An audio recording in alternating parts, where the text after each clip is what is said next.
Welcome everyone to the Seriously Social podcast, episode 23, I believe. Got your host Lorenzo Johnson and Kaushal back here again for another jam-packed episode. And just to give you all another quick reminder of, what it is that we do, who we are. We're agency owners. We focus in the realm of social media. This podcast is brought to you to ultimately give you the latest news, the deepest insights, and ultimately help you impact your business through the use of social media and your personal brand.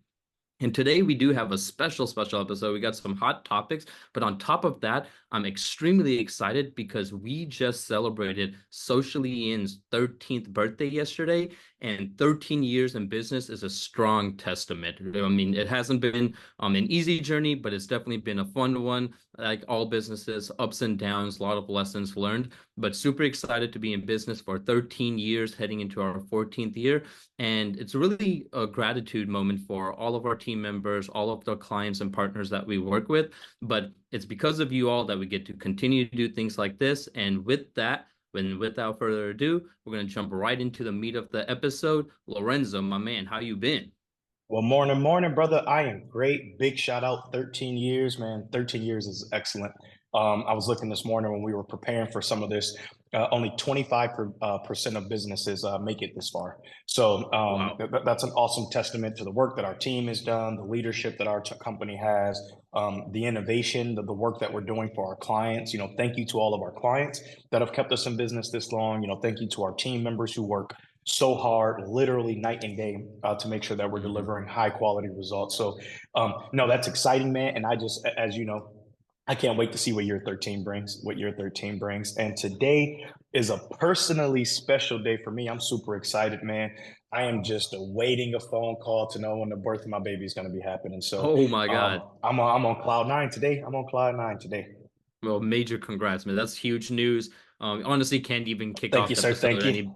any better than that, right? Birthdays, baby coming up, and Yes, honestly, a sir. lot of exciting, cool social media things. And so, with that, we're gonna go ahead and get rocking and rolling. And really, in today's episode, the very first part that we want to navigate with all of you all is going to be, just some quick social media updates. Things have been happening. It's been a few weeks since the last episode. So really wanted to go ahead and kick it off with first, not directly social media related, but it is social media related because we're talking about Reddit. But Reddit is in the midst of its IPO. And if you remember any of the IPOs of any of the other social platforms in the past, Meta specifically, it's always, a weird type of IPO, right? It's a social media platform. What is the company going to do as it continues? But what we know about Reddit is it's continued to build a strong following base. There's a lot of different topics that are talked about on Reddit, so you can really find a community, niche communities around every single different type of interest. And just because of that, it's really starting to gain traction, even in the B2B space. And with some of the clients that we work with, we're really exploring the opportunities that Reddit provides. And the last thing I'll mention about Reddit, and before we talk about its IPO a little bit, is they formed in a exclusive partnership with Google, where maybe some Yep. of you have already seen it, but you can type in different search requests in Google, and you'll actually see Reddit threads pop up with people who have left answers regarding those questions. Yep. So it's just a very interesting community. One, two, it's a very special place of what it can do with search now. And then three, like I said, there's a lot of different niches and interests on there. So that if you're honing into a specific type of persona, it is a place that could be relevant for you. And with all of that, they are announcing their IPO. So what are your thoughts, just in general about Reddit? That's IPO. Do you think it's going to be successful? Let's go ahead and jump into it. So I have a few things, or a few thoughts on that. And for everybody who doesn't know, IPO is an initial public offering. So essentially, what's happening is Reddit is going from a publicly owned company I'm sorry, swap that from a privately Privately, owned yep. company essentially to a public owned company. Apologies about that. So that's what's happening, and the IPO is going to be that initial public offering where we're able to start to get involved with that. So I have a few thoughts on that. And before I get into the business aspect of it, I want to talk a little bit about the practicality and some of the things I'm actually seeing as a result of what you brought up. Mm-hmm. So, you Mm-hmm. mentioned the integration of I'm sorry, of Reddit into Google searches and how that's pulling up. Very interesting because I don't know if you saw for a while, some AI platforms like ChatGPT, Bard, and some things like that were actually Mm-hmm. pulling up Reddit answers when Yeah. people were looking for legitimate things. I think I saw a couple funny examples. I can't think of any off the top of my head, but they were just clearly terrible answers and terrible results. So one of the things I find interesting about that is that, everybody leaned into AI because of this idea of trust, trust factor. It was the idea of Hmm. simplified answers. I didn't have to go and search through 10 different things. AI was going to be able to give me this one trusted type of response. That's starting to cause some issues again if you're giving me answers from people like me and you on Reddit who are just trolling and different things like that. Which also leads me to, so I've actually been testing a few different other AI platforms. One's called like Perplexity AI and things like that. And one of the Hmm. things I love about them versus some platforms like ChatGPT and things are that they actually provide the source that they're getting that knowledge from. And so, one of the things I think that's going to be an interesting result of this integration between those two platforms is that I think there's going to have to be a lot more in source. What's the word I'm looking for? You're going to have to disclaim your sources a lot more on AI, I Hmm. think. Hmm. And I also think that, again, people need to kind of slow down once again. And this is kind of a reminder to myself to always say that you always need to be checking some of those things. Yeah, and like I said, I'll try to remember some of those funny examples that we're pulling up. But those are some of my first initial thought is, yeah, man, if I'm looking for quality professional information, I don't have time for a Reddit thread to be pulled up, Kaushal.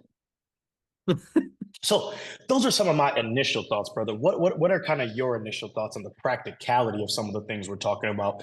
And then obviously want to have a conversation a little bit about the business aspect of it. Yeah, 100%. So, you hit on a really good point, right? Reliable information. We talked about this on another episode, authentic and people not finding things that aren't even actually factually true or Yep. actually just incorrect, right? And that's something to definitely be thoughtful about as AI continues to evolve. I believe that they're going to do a better job of honing in into the truer sources, but in its early days, while we're testing, while we're still exploring, very important to be cautious about what AI is pulling for you, where it's pulling from, and just make sure you're doing a little bit of that due diligence. But it goes along with the nuances of all the social media platforms, and Reddit has those as well, right? You're going to get the Mhm. trolls, you're going to get the bashing, you're going to get the spam, and but there is definitely real legitimate conversation happening, very legitimate value being brought on Reddit, and I think that's the opportunity and True. avenue that brands and businesses can take advantage of. So all in There's so all, much engagement, I would say, on there. I mean, think exactly. about when you do engage on Reddit. Again, if it's not Hmm. necessarily like if we brought up the trolls and things, but there's a ton of actual discourse. There's a ton of conversation. I find Right. myself going down a rabbit hole of really good quality threads all the time. So if you are a brand 100%. and that's your audience, it's a great place to jump into conversations. You're Hmm. 100% right about that. I love it. And then, yeah, as far as the business side goes, I'm always thoughtful is probably the right word when it comes to social media IPOs. And Meta, I believe, is one of those outliers that truly has done an amazing job. It's Mhm. because the company itself evolved into more of a futuristic AI and Yep. VR driven company rather than just a standalone social media platform, even though that is what they are truly known for, right? Reddit a little bit different. It does have a unique, like I said, fan base. It does have a unique perspective and aspect to its place in the market. But what I'm worried about is Reddit has been one of the lackers in the social media advertising space. Not to say Yep. that it doesn't exist. It's definitely there. Brands can take advantage of it, and it is impactful, but it's lacking, right? It's fallen Yep. behind. It hasn't been caught up to the rest of the big players. As a result of that, I believe it going public, you now have the forced hand of making sure your shareholders are taken care of. And this is not necessarily a problem with public companies. I understand why having that influx of cash can truly be valuable and being in the open market, but you kind of get forced into this mindset of 90-day plans and quarterly Yep. returns and making sure your share price is at the top. And in spite of that, sometimes you lose the core functionality of the platform. You Mhm. forget to think about your audience on that platform. You start to get distributed a lot more advertising and ads, and all in all, does it lose its authenticity of what people come to Reddit for? That is still up in the air. I'm not a future predictor. I do believe the IPO will go well and long-term investors will benefit, but in itself, just a few points to be thoughtful about when it comes to social media platforms going public. Well, at its core, here's the issue when you start to talk about that. You're talking about, capitalism in America. And at Yeah. its core, now there's an issue with, in order for shareholders to make money, most likely something's going to the negative impact is going to go down to the users. At the end of the day, the Hmm. negative impact Yeah, typically doesn't trickle up. At the end of the day, what's going to happen is executives of Reddit are going to have to hit a bottom line and are going to have to hit a number, for sure. which means that they're going to have to make decisions that at the end of the day are going to affect the user. Hmm. And I think that's where they could potentially run into issues because of the type of users that you're talking about on the platform.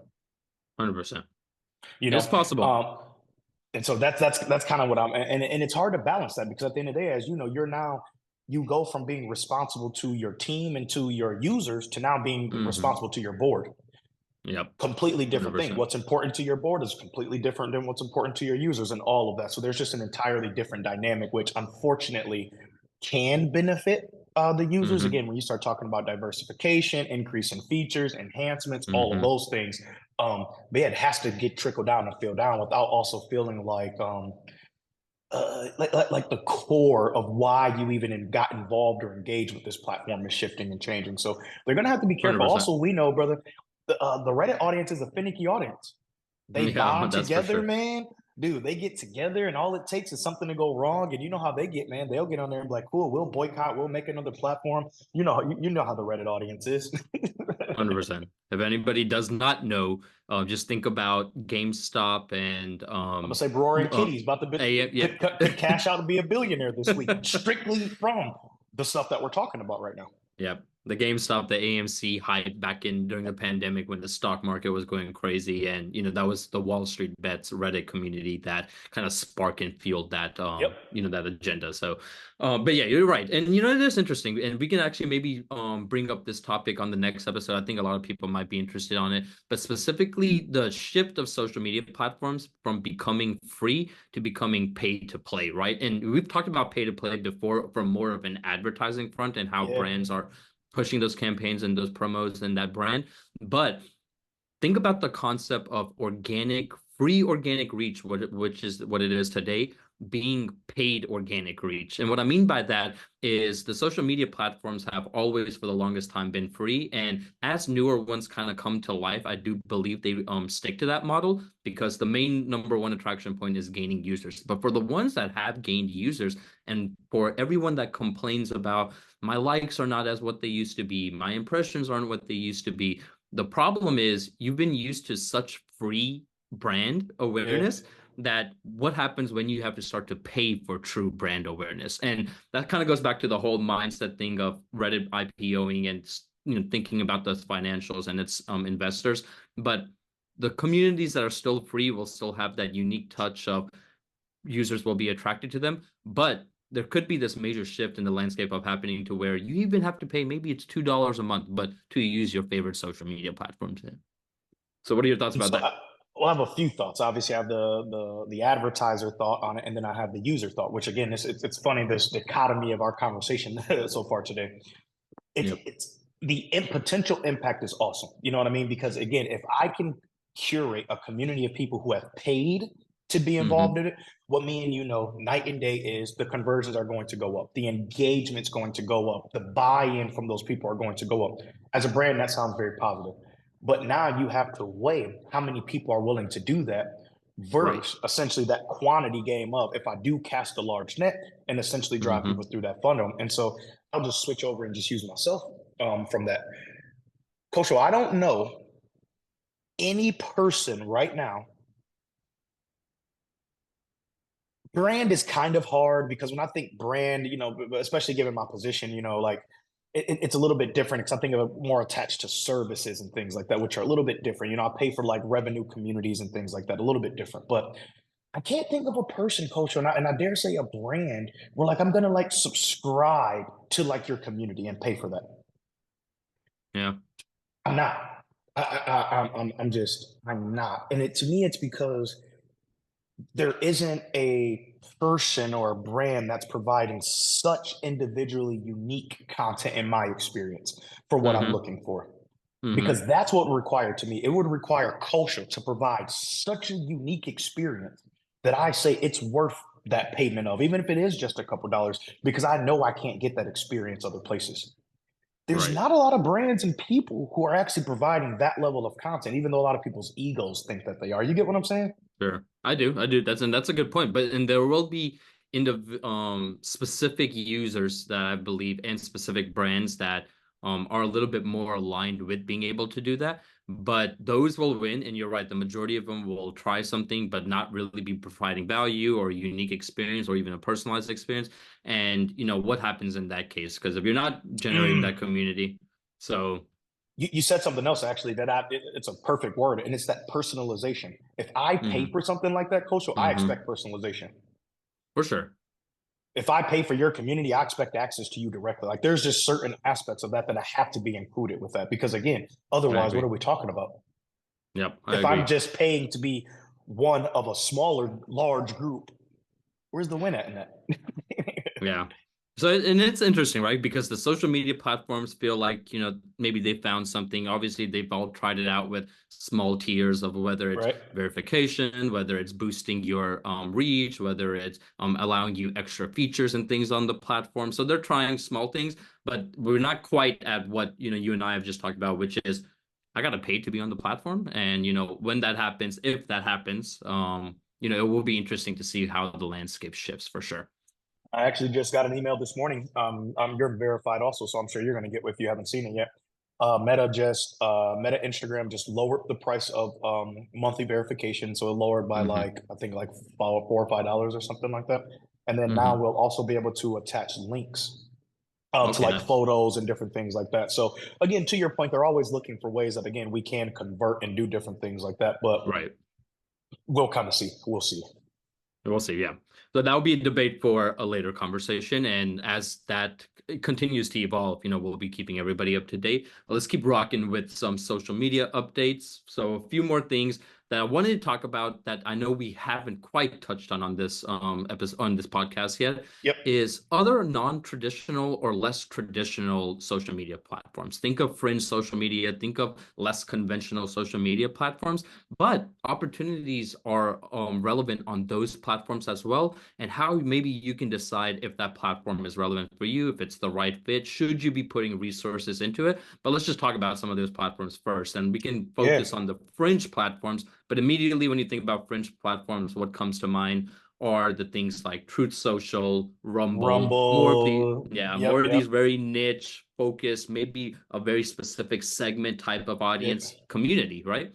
And so brands obviously are a little bit more weary of getting onto these types of things Mhm. because of how it can impact their consumer. But there have been some that have leveraged it. Obviously, users are on there and are signing up for these Mhm. platforms. First, I really have two questions, I guess, around Okay. fringe platforms. One, do you use any? Two, if you do, what are you seeing out of the communities in them? If you don't, what are your thoughts about these fringe social media platforms? Yeah. So, current answer is no. I definitely don't use them. I mean, just throwing out the ones that we threw out there for those who don't know, the hmm platforms like Truth Social, Rumble seem to be lean a little bit more far right, a little bit more Yeah. conservative on those edge. And I don't use them for not actually a politically philosophical reason. I actually don't use them hmm for more of just like a conceptually philosophical reason, which is something that I felt like, especially since the scandals of the data and all of that stuff that happened, 6 or 7 years ago, and all of that stuff, and I just felt like we kind of got away, but we're getting back to it. And it's the echo chamber of information. hmm I personally don't like to be in an echo chamber of people who only think and say the A same certain type of type of things that way. I'm looking Yeah. to say. Yeah. That to me isn't beneficial. It doesn't really promote it doesn't really encourage or challenge my way of thinking. It doesn't really give me another hmm perspective that makes me take a step back and say, huh, I've never considered that. That's actually a good point. What hmm are my thoughts to that? Do I need to take a step back and do a little research for some of the things that I have? And so I personally don't want to live in a space where the only things I hear are things that support my beliefs or things that I believe to be true. That's just not my type of personality. I love engaging and dealing with people in spaces of people who think different, act different, talk different, from different lifestyles, different backgrounds. I think there's a value in that. I love that aspect of it. And I just think that Mm-hmm. oftentimes a lot of those more fringy type of platforms don't do that. It's a bunch of people who look, talk, think the same. And it's again, it just becomes an echo chamber of those types of conversations. And I mean, just to be Mm-hmm. very frank with you, Kosho, I'm not looking for random people on social media to validate anything that I think. Yeah, So that's fair. I don't need to be on a platform with a bunch of people who are like, "Good point, Lauren. That's yeah." Like that does nothing for me. I don't know you, Right. so That's fair. there's no value in that. So that's kind of I don't do it, but that's kind of more of my why. What it doesn't provide any value to me. I don't. Mm-hmm. Again, I'm confident in my beliefs. I don't need the affirmation of people around me to make me say, okay, good. Now I really believe what I believe because everybody else is also is validating that. So that's kind of my opinion on that. And that's fair. And so, for the users that are on there, for the communities that it is ultimately cultivating, do you believe it is a place that certain brands should, explore? Truth Social, if I drive a Ram 1500, maybe, my audience is on that platform and, maybe it's something that, makes sense from an advertising standpoint. I guess, though, to kind of move on to the next note of the other unconventional platforms, for fringe platforms, the one piece of advice you would have for brands on what what factors should you look like, what factors, sorry, should you look at if you want to make a decision to advertise or be So on that platform. yeah, I think there's a very simple pro and con, a simple question you need to ask yourself. And then I'll use a couple of different brands that have experimented with this. I'll use one brand that it worked well, one brand that did not work well. And I think that'll kind of Hmm. sum this up. Hmm. Understanding that there are going to be negative connotations if your brand associates with that brand or with that platform. If you go on that platform and a person sees you there, there's going to be an automatic, innate connection between, okay, great. Now I feel that whatever brand you're talking about that's promoting that Hmm. Toyota truck, I now believe that that brand supports everything else that this platform stands for. Sure. What you need to be weighing out very simply is isolating one group of your audience worth losing the other group of your audience. I use two Right. examples: a brand that did it bad, a brand that did it positive. Bud Light. Bud Hmm. Light made that stand. Bud Light chose to make a stand, whether people agreed or not. But what it did is it isolated parts of their audience. It made people say, okay, they picked one audience over the other, Yeah, whether it's yep. true, whether it was right, whether it was not. The perception in the community, the perception in the public is that you've drawn your line in the sand and you've picked this brand. Great. Hmm. Now I'm going to respond appropriately. The public responded. Bud Light lost a ton of money, as you know. Hmm. I'll use another positive example, or not positive, but example where it worked the opposite. Nike. Nike did the same thing. Nike drew a hard line in the sand, and as you know, Kosho, people were burning their Nikes and doing all of that. Hmm. Stock skyrocketed up. Nike made a bunch more money off of all of those things. Hmm. They made a conscious decision to, again, isolate some of their audience, but again, they made that decision right there. Right. That's the conversation that your brand needs to have, and that your leadership team needs to have. There are going to be connections that people are going to automatically make with your brand, and that's going to be law. People aren't going to say, well, they're only on there because their target audience is on there. That's not going to be it. They're going to say they are on there because they support the values, the thought process, the yada yada. And when that happens, are you okay with the repercussions of that? You may have an entire other audience that you've now polarized and will now ostracize from doing business with you. And that's not an easy conversation. We went through Oh, situations like that 100%. before. I mean, 100%. using a real example for us, we've gotten political deals from a few different things. We've gotten them from politicians. We've gotten them from gun Hmm. manufacturers after crazy, wild things like that have happened. It's a hard conversation to say if I'm going to attach our brand with this brand, you really need to think through what are the potential repercussions when people see that. Yep. Internal and Money isn't external, always because a worth lot it. of a lot of times Great people point. only see the external, not the internal ramifications that happen, especially with an organization of that size and stature, right? So, That's a great point. Who's managing that? We had to went through that. We had a hmm. situation where our leadership team felt like it was comfortable to move forward with something. However, when it came to the team managing the account, we still started to have issues. So we weren't able to take that deal. I mean, how's that going to affect your team? How's that going to affect them on a Right, day-to-day right. basis? It's a lot more, and it's serious because I mean, these are some decisions that could literally cause, like you just mentioned, We've talked about losing clients. You could lose team members. Mm-hmm. You could make a decision to 100%. take on a client. And you could have people who say, if we pick this client on, yeah, I'm going to have to move away from this. So that was 100%. what I would say. Again, it seems simple, but there's a lot more depth that kind of goes into that. But that's the pro and con analysis you should be asking yourself as a brand before you decide to go and move forward with those Fringe platforms. I think you hit it right on the nail. I couldn't agree more. So ultimately, if you're considering these, and as more and more niche and fringe types of platforms maybe come about, if you're somebody who's exploring this, if you're somebody who feels like it's relevant for you, really the question to ask is not only is my audience there and is it relevant, but does it align with the morals and the values and the beliefs that you have as a person, as a brand? Yep. And if so, then maybe it may make sense. If not, then that is definitely worth something to stay thoughtful of, and maybe that's not the best place for you to be. So I agree Well, with you. last thing I'll say, the worst thing you can do is be flip floppy about it. 100%. I agree. I think if you're So going to do something, if you're double not down. nervous Yep. on, yeah, if you don't know your decision, and if you're not gonna double, just like you're saying, you're not gonna double down, I absolutely advise do not go down that route, because the worst thing you can do is make that decision and then start to backtrack and start to talk about all Hmm. these different things like that. You will lose both sides. I 100% agree, especially when there is already opportunity that's more prevalent in Yep. other areas. If this was your only thing, then maybe you risk it, maybe you're trying, but that's not the case. Social media is abundant. There's a lot of opportunity out there. So Yep.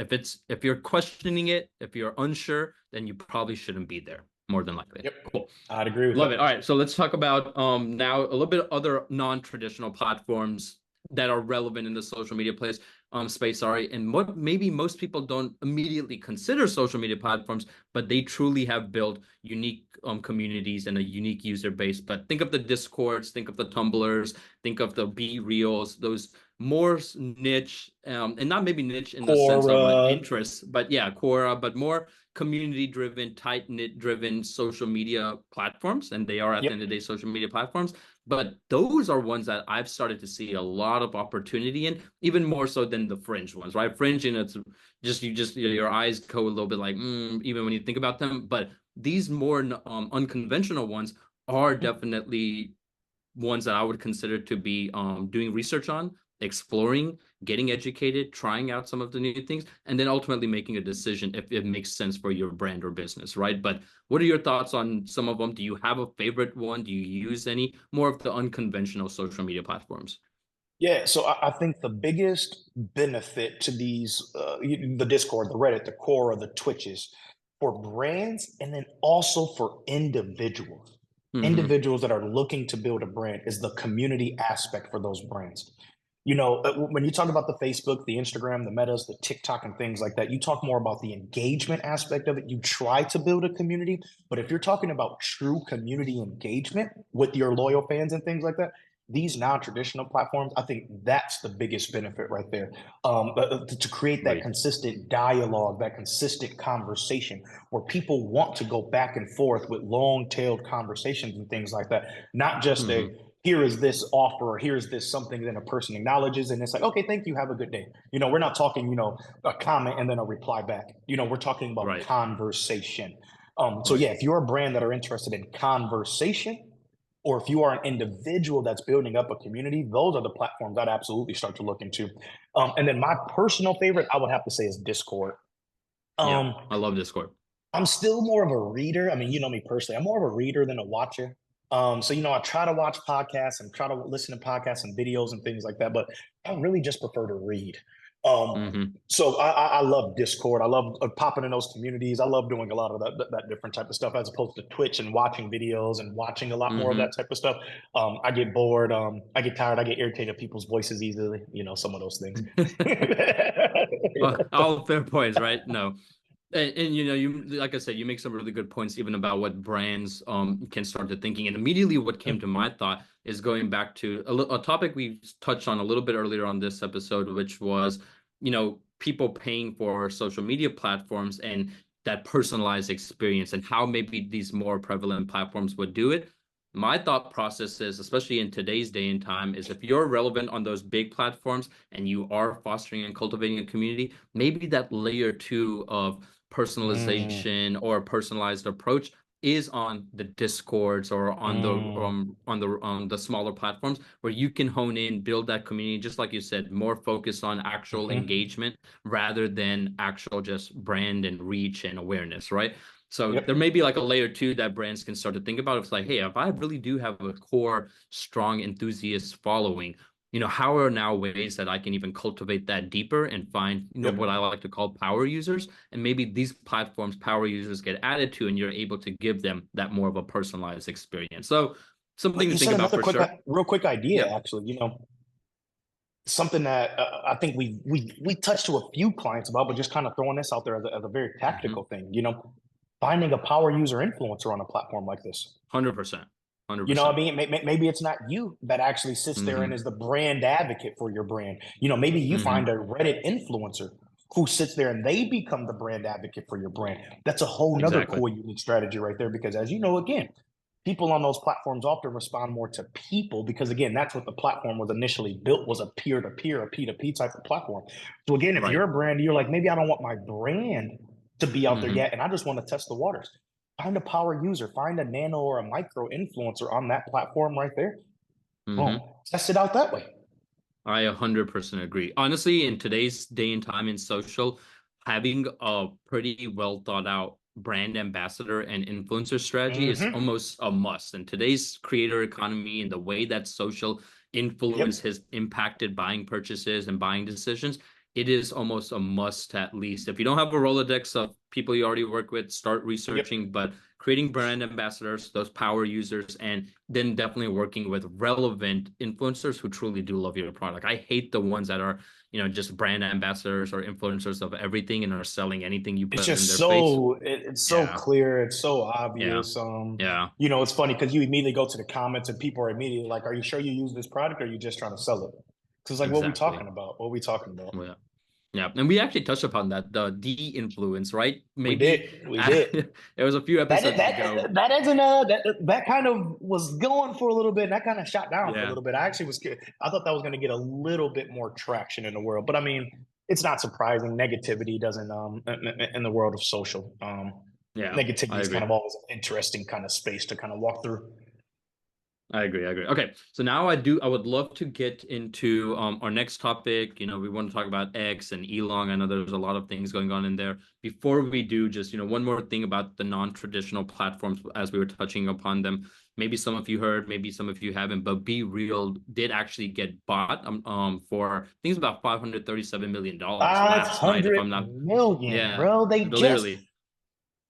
Kaushal, I just was reading some articles a few months ago about how Mm-hmm. their VC had burned through all their cash. They were Mm-hmm. trying to figure out what they were going to do, all of these different things, their features when Instagram was making their copycat, all of that different stuff. And then $537 million later.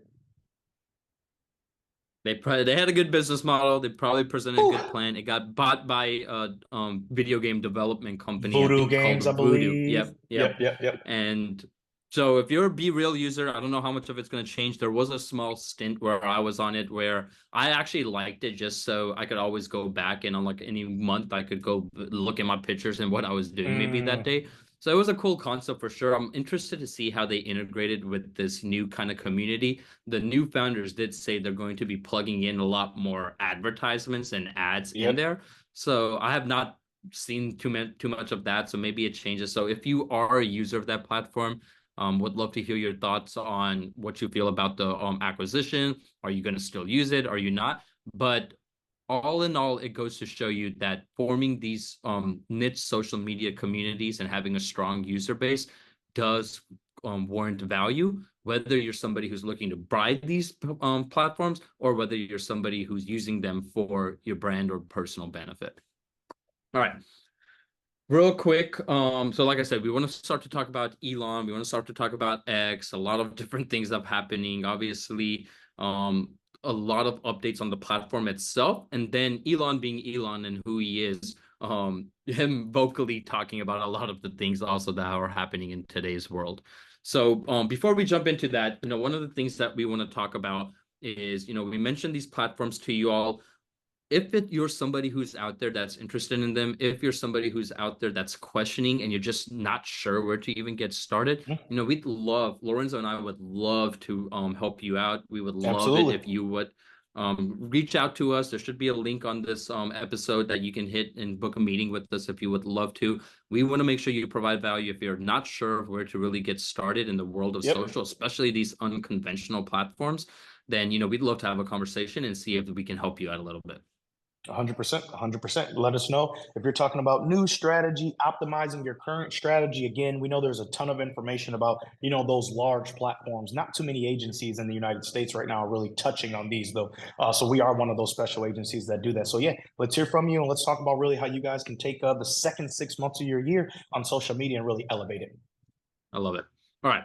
So Elon, where can we get started with Elon, right? There's always Man, a yep. lot to talk about. I feel like I need a drink every time I mention his name before we start to go down him. Whenever he's on one of our podcasts, let's see, where do we want to start? We want to start Elon versus AI. We want to start his update on Twitter, Let's which talk about obviously the update on Twitter because then I think we can segue into a few more AI things. So in the world of AI, a lot of exciting stuff is happening too. So let's just talk about some X.com updates and things that are happening.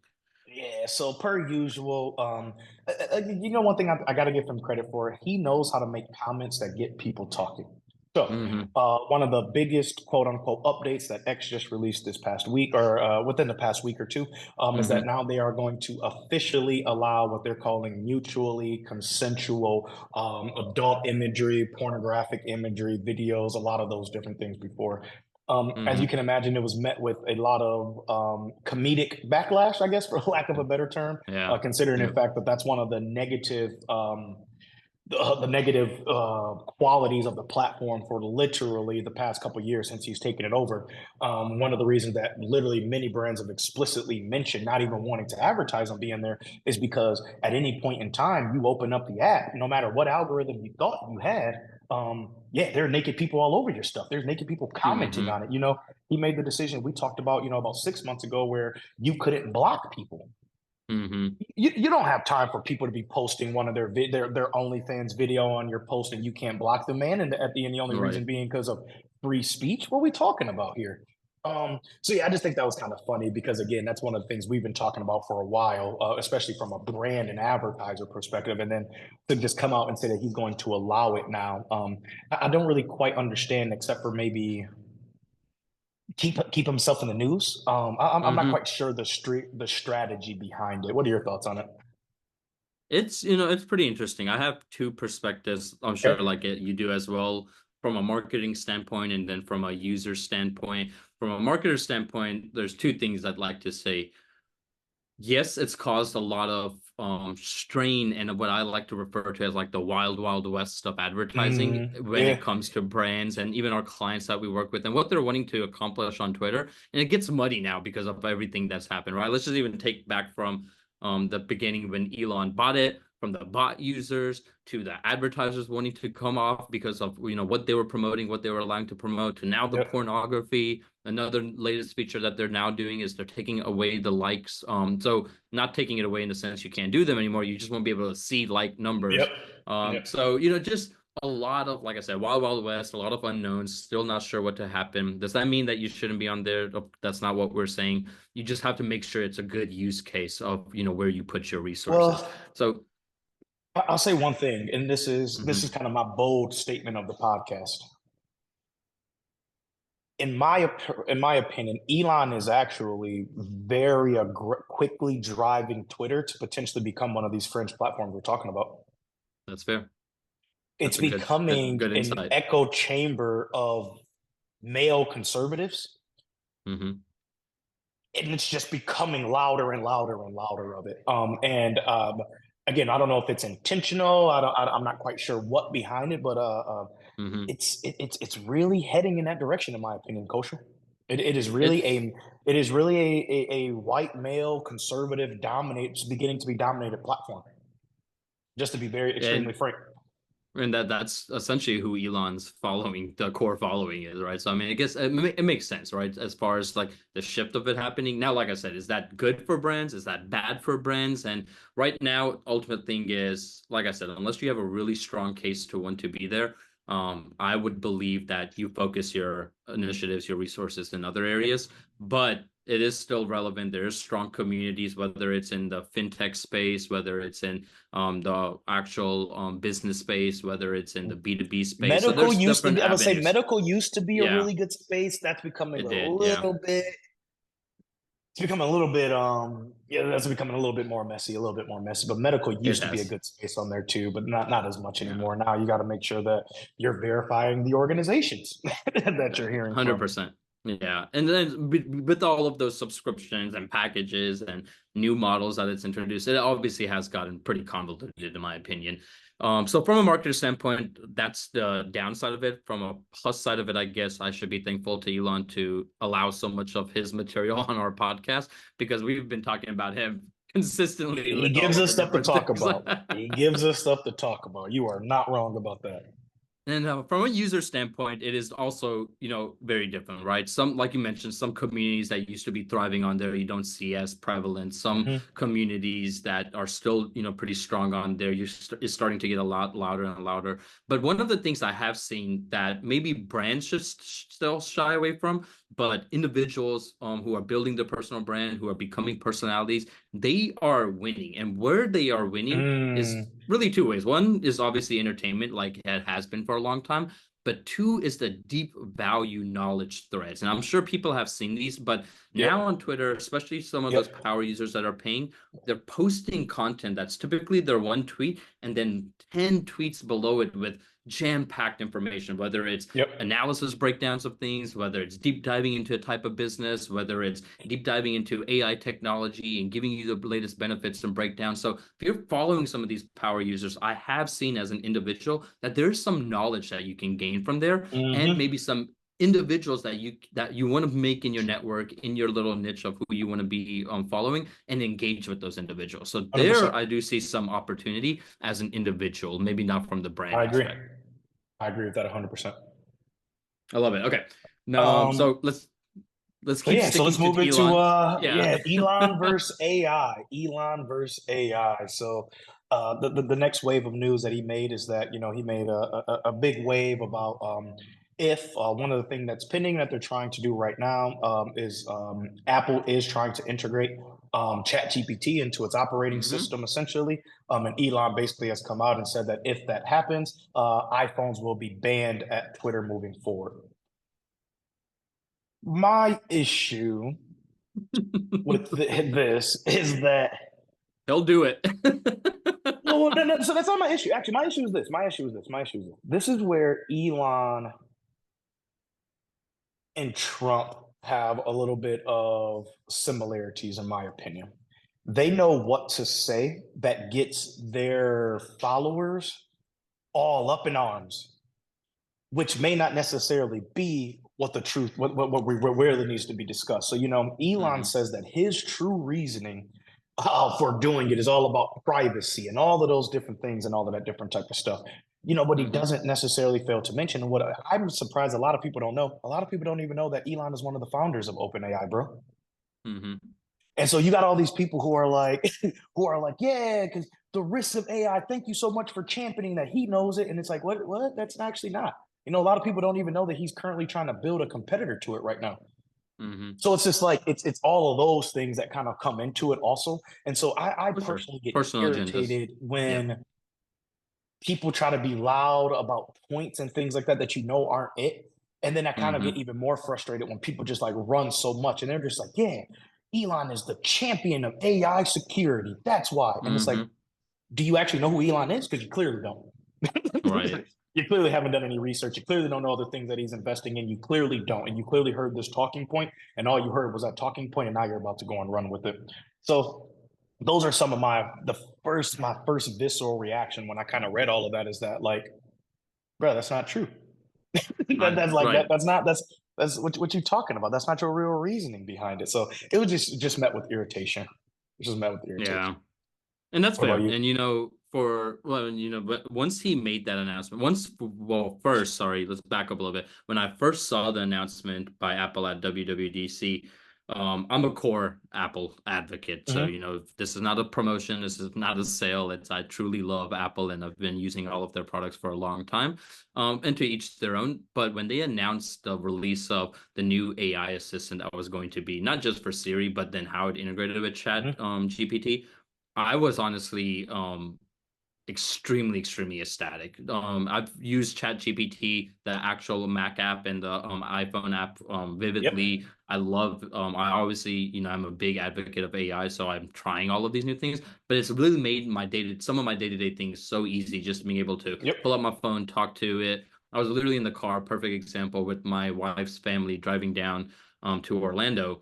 And they were like, "Hey, we want to go to some nice places to eat." Well, guess what? I didn't Google it. I didn't look up on my maps where the food was. Yep. What I did was I talked to GPT and said, "Hey, I'm going to Orlando. My wife's parents are vegetarian. We want to try some new things. The types of food that we Yep. like are XYZ. Recommend me some things that are in close vicinity to where I'm staying, which is X." And it literally did. And then the funny thing was they got recommendations from their friends that live down there, and it ended up being almost similar to what GPT Hmm. pushed out, Hmm. which was wild. So I was like, this is just so cool. So now that Apple is doing it more natively within it, I was, like I said, ecstatic. I can't wait for that release. I truly believe it's going to be beneficial. And yes, privacy is obviously a big concern in today's day and time. But going back to the point of what Elon said, it was really funny, right? Because you're right, the hidden agenda of what it could be, the fact that he was at OpenAI, now has a competing brand, and pretty much he's been openly bashing, OpenAI with the lawsuits, with all of Literally. these different things that are happening.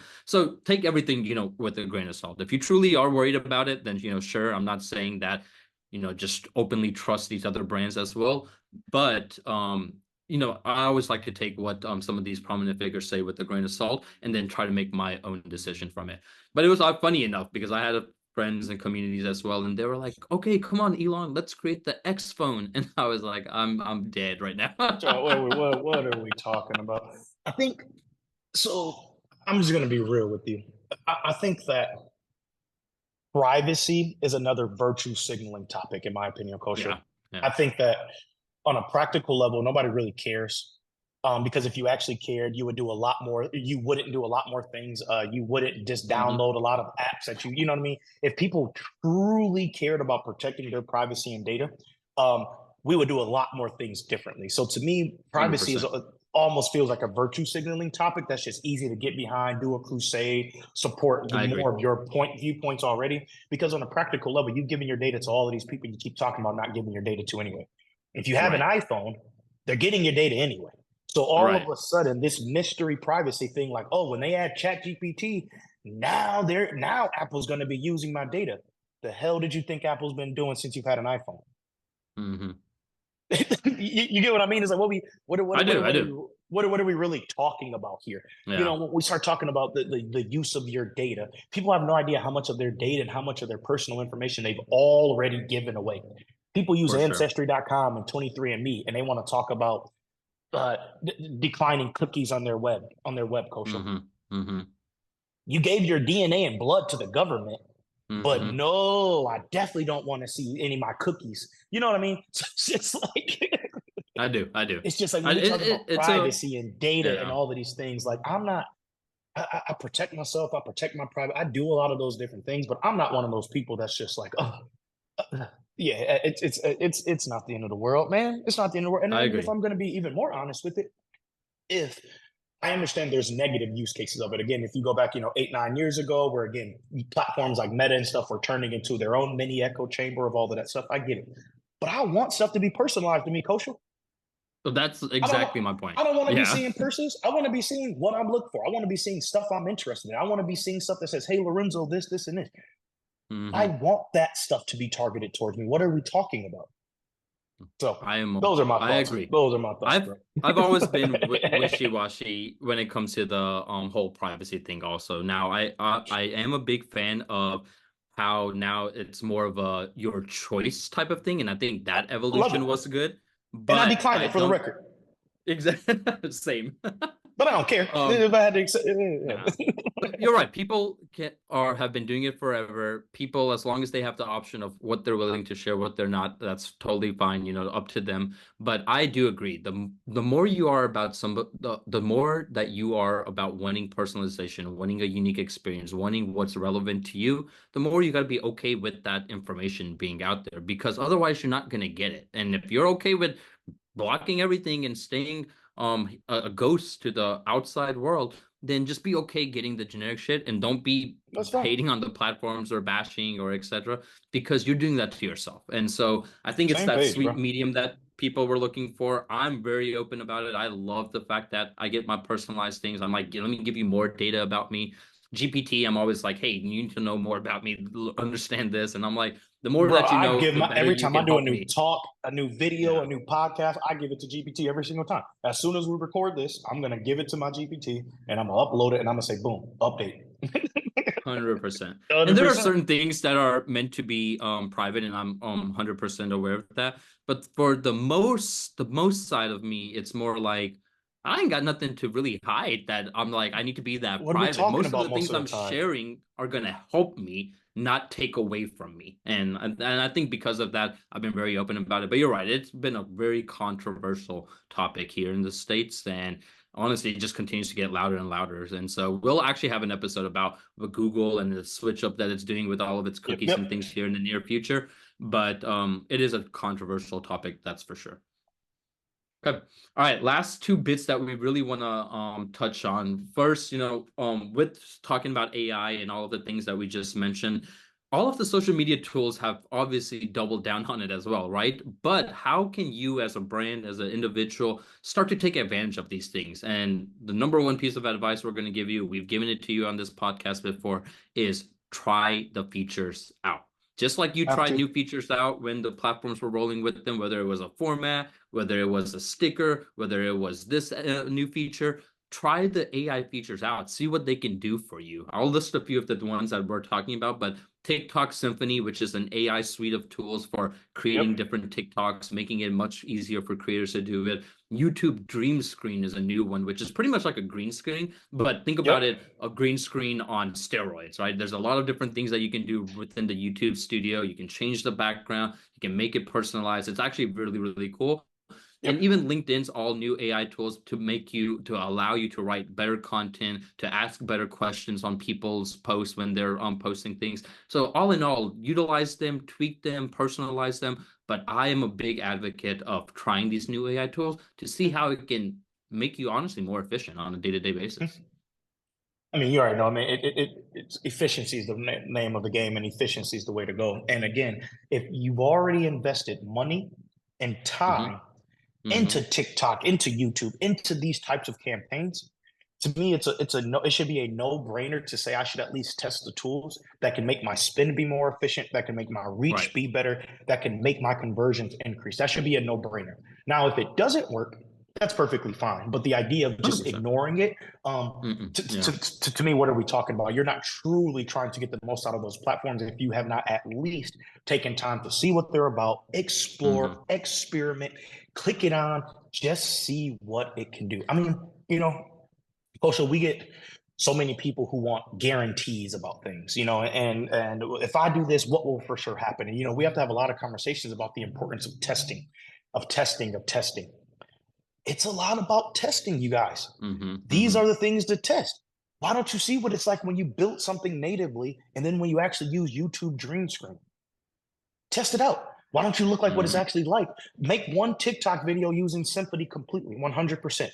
Make a Right. post using LinkedIn AI generator. Compare it to the impressions that you got. Compare it to the engagement Hmm. that you got.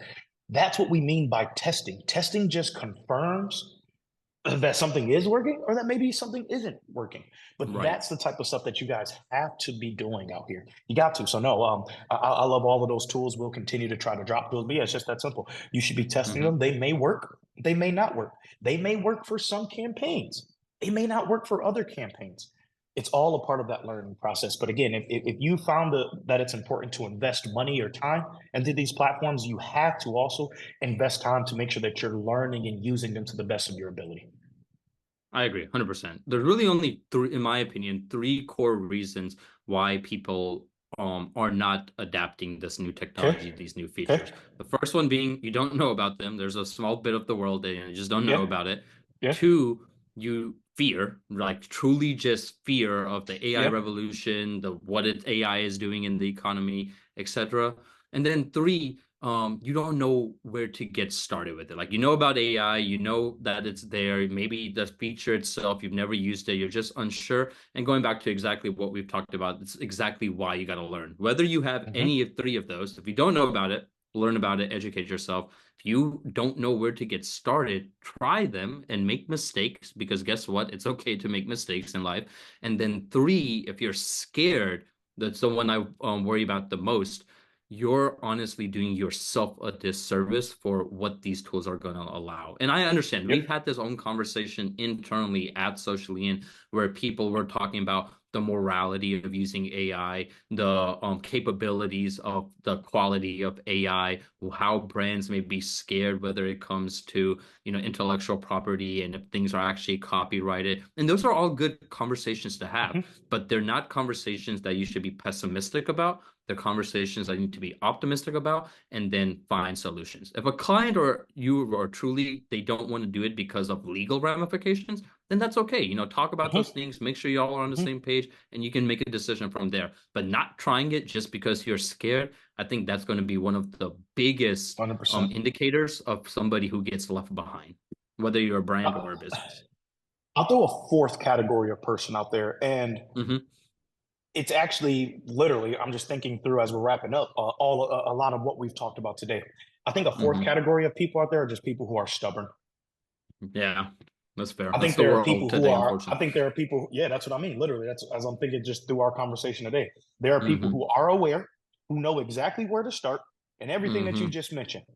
But for whatever reasons, which is we They don't, don't that doesn't want to. matter right now, they're just not Yeah. going to do it. They Right. refuse to do Right. anything that we're talking about. I would never input nothing in chat. What are you talking about? And Hmm. those are the individuals I think out of all the groups that we're talking about that are going to suffer the most. That's a good point. So we're obviously going to keep being loud about AI on this podcast. We're going to continue to share the latest insights and updates that we're seeing on our end, what's happening in the world of social, and we're hoping that that little bit of clarity, that little bit of talking track gets you comfortable enough to want to try some of these different things. And like you said, those that are still stubborn and just won't, I don't necessarily fear for them. I'm just it's hard for me to empathize and be sympathetic when somebody does something to themselves. And I'm like, you Yep, just all you had to do was try, not necessarily even 100%. adopt fully. But okay, well, that's 100%. really about it. One of the other things that we want to mention as we really close out the episode is, we go very deep into some of the topics that Lorenzo and I talk about on this podcast. We like to, elaborate a little bit further. We like to have a talking track behind them. And as a result of that, we sometimes don't cover as many topics around the world of social media as maybe everybody would like. Well, because of that, one of the things that Lorenzo and I want to do is we would love for you all to subscribe to the SociallyIn Insider newsletter. Think of it as like a Yes. bite-sized piece of social media updates, new features happening, what's going on in the world of social media. We send them out monthly, and you're just able to get a lot of more mini information, actionable information just by Yep. being a part of that newsletter. So you see a link on this podcast, click on it. We would love for you to subscribe and Yes, ask us sir. questions. If you see something on the newsletter that you would love to learn more about, or you have a question around, ask us a questions. We'd love to Even get in touch with topics. you. Yeah, even topics actually. Yeah, I love that. Yep. Yep. So Nah, man, this is good stuff. Once again, this is Lorenzo. This is Kaushal with Socially In, y'all. We really appreciate your time. We appreciate you all for following us. Thank you so much. We will be back here in just a few weeks. Um, and with that, we are signing off. I appreciate it, Lorenzo. Good episode. Thank you, everybody. As always, like, share, subscribe, leave comments. We love to hear from you all. And actually, Absolutely. with that point, I want to end it with a question this time that we may Okay. touch further upon on the next episode after we get a little bit of feedback. But a new social media platform on the horizon, on the rise.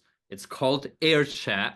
Air And chat. I Yep. won't, yeah, I won't give too much information about it. I love for people to download and try. The one thing I will say to give a little bit more context is think about being able to have chat conversations that you're used to typing, except now people hear your voice. It's not like Yep. Clubhouse where you're going live and you're actively talking. It's more of an actual chat, but you're chatting rather than actually typing things out. And I'm pretty interested to see how that's like. I'm going to download it today. I'm going to try it out. Would love for more people to see if they're interested in something like that. And if you are, leave us a comment and we'll be happy to get back to you. You already know we're going to be picking up right there where we left off in our next episode, y'all. Without further ado, Kaushal and Lorenzo with SociallyIn. We will see y'all next time. Peace.